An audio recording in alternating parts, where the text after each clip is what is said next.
The Mariana Trench is home to some of the weirdest and most unique creatures on Earth, each adapted to life in one of the harshest environments imaginable. Whether it's glowing fish, acid-eating worms, or huge, strange squids, these are disturbing sea creatures only found in the Mariana Trench. We're kicking things off with the toothed Seadevil, a truly bizarre anglerfish. This little creature is a real nightmare. Like you need me to tell you that looking at it. The female grows to about 13 centimeters or 5 inches long, and she doesn't have the usual fishing lure that most anglerfish do. Instead, she has a longer, sleeker body that helps her hunt more actively. But the really creepy part is her set of teeth. These teeth sprout from all these odd angles, crisscrossing inside, even outside her mouth, almost like they're stitched together. It just looks insane. Each tooth ends in a hook too, and they can move independently of each other, which helps her trap her prey. It's not clear exactly what she's hunting down there because scientists haven't observed any feeding behavior yet. These things just live so deep down, specimens are too rare to figure out what's actually in her stomach. As for the males, they have a glowing lure that they use to attract prey. Once something gets close enough, it snaps its massive jaws around the poor creature, sometimes even eating animals that are bigger than itself. The males also do something really strange too. They use their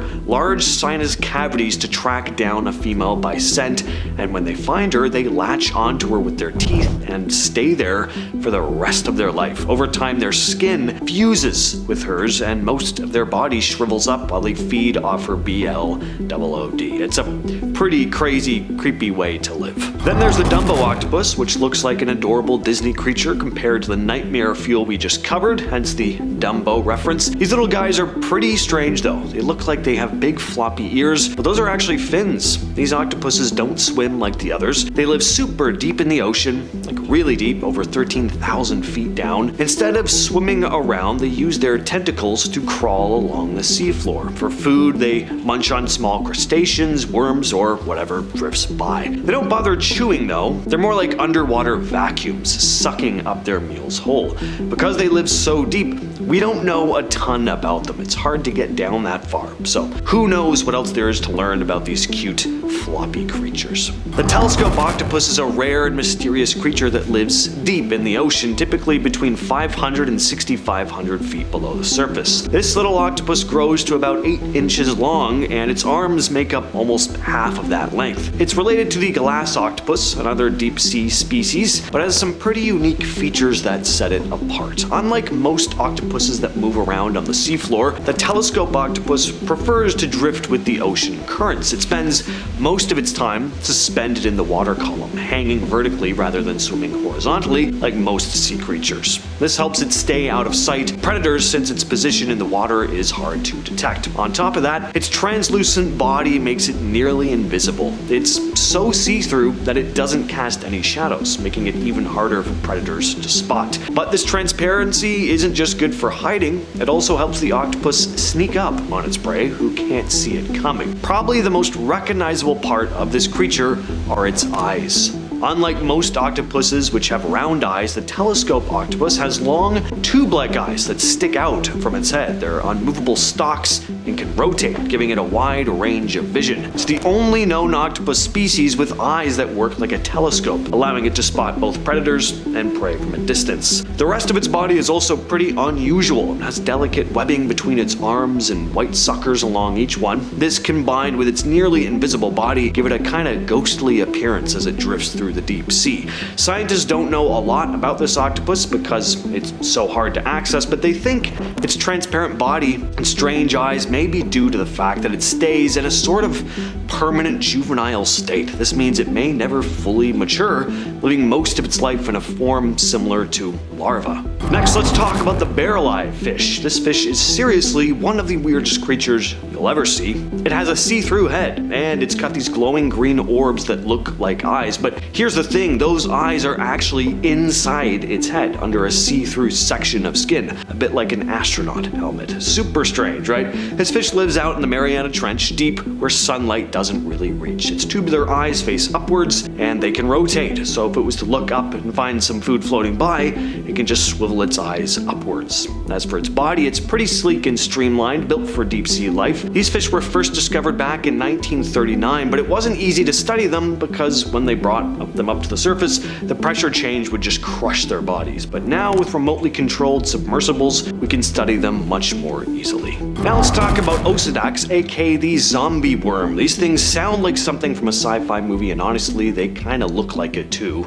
Also known as bone worms or bone-eating worms, these creatures are nature's cleanup crew at the very bottom of the ocean. They feed on the remains of dead whales that sink to the ocean floor. When a whale dies, its body becomes a huge buffet for different sea creatures, including zombie worms. Instead of mouths, these worms have a special trick, if you want to call it that. They secrete acid that can dissolve bone-eating acid. Then they burrow into the whale bones, which is how they get their food. And here's where it gets even cooler. Osedax worms have a partnership with bacteria. The bacteria help break down the bones, and in return, the worms offer the bacteria a nice little home. These worms come in all sorts of colors, and scientists are still discovering new types. Next on the list is the Deep-sea Hatchetfish. This fish looks pretty cool, but also incredibly strange. Thank God these things are so small, because just imagine that horrifying face, but like the size of a whale. They look like frowning ghosts. The Deep-sea Hatchetfish is a small fish that lives in the deep, dark parts of the ocean, like the Mariana Trench. It has a very unique hatchet-shaped body and a hatchet-like metallic color, which helps it blend in with its surroundings. And they glow. The hatchetfish can control how bright it glows, though. It uses its bioluminescence both for communicating with other fish and for attracting prey. Let's talk about the Fangtooth fish next. Fangtooths are some of the scariest looking creatures you'll find in the Mariana Trench. They're small, but their teeth are absolutely massive compared to the size of their bodies. These fish have a very simple body design, a long cylindrical shape that's built for life in the deep. But what really makes them stand out is their huge, sharp teeth.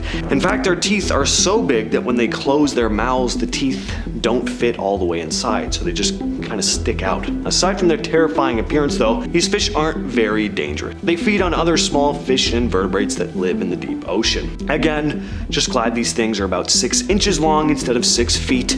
Some things are just too ugly to be any bigger than they are. No offense to the Fangtooths in the audience. Next on the list is the deep-sea dragonfish. This creature is pretty incredible, partly because it's got some crazy bioluminescence going on. The dragonfish can produce its own light, which helps it in the pitch-black depths where it lives. The light comes from these little organs called photophores that line its body. But what's even cooler is that the dragonfish has a big, long chin with a light-producing organ at the end of it. It uses this to lure prey right into its mouth. The dragonfish also has some seriously terrifying teeth. They look like something straight out of a monster movie. Again, might not be the biggest fish in the deep, but it definitely looks like one you'd want to avoid if you were swimming down there. Here are 3 words that don't sound very appealing placed right next to one another. Giant toxic amoebas, or GTAs. Scientists call them xenophyophores. How would you feel about running into a 4-inch long amoeba? Probably not great. These guys are found all over the Mariana Trench though, and they're huge for a reason. The extreme cold, insane pressure,